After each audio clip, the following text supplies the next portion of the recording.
नमस्कार फ्रेंड्स, उपासना म्हणजे काय? काय आहे उपासनेचे महत्त्व?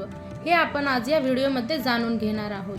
उपासना म्हणजे श्रद्धेने किंवा भक्तिभावाने केलेले इष्टदेवतेचे चिंतन किंवा ध्यान होय. उपासना म्हणजे ईश्वराच्या समीप जाणे. या सृष्टीच्या प्रत्येक कणाकणात ईश्वर आहे असे आपण मानतो. त्याच ईश्वराचे, परब्रह्माचे आपण एक सूक्ष्म प्रतिबिंब आहोत.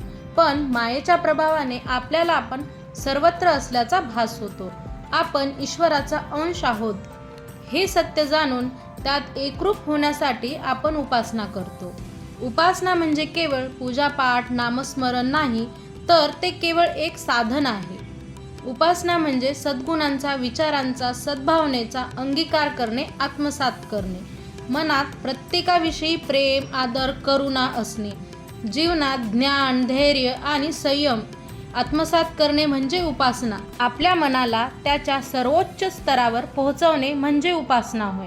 आणखी सोप्या भाषेत म्हणजे आपल्याला आवडणाऱ्या आराध्य देवतांची मनापासून भक्तिभावाने एकरूप होऊन केलेली भक्ती म्हणजे उपासना. या उपासनेचे 2 प्रकार भक्ती मार्गात सांगितले आहेत. एक म्हणजे विशिष्ट हेतूसाठी केलेली उपासना म्हणजे सकाम उपासना.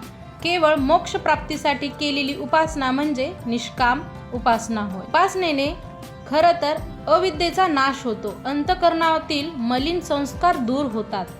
चित्ताचे, मनाचे चंचलत्व एकाग्र होते.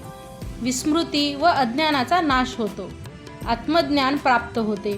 कर्म आणि ज्ञान यांना जोडणारा भावयुक्त सेतू म्हणजेच उपासना होय. सर्व उपासना ह्या मानवी मनाच्या शुद्धी करणाऱ्या असल्याने त्या महत्त्वाच्या आहेत. धन्यवाद.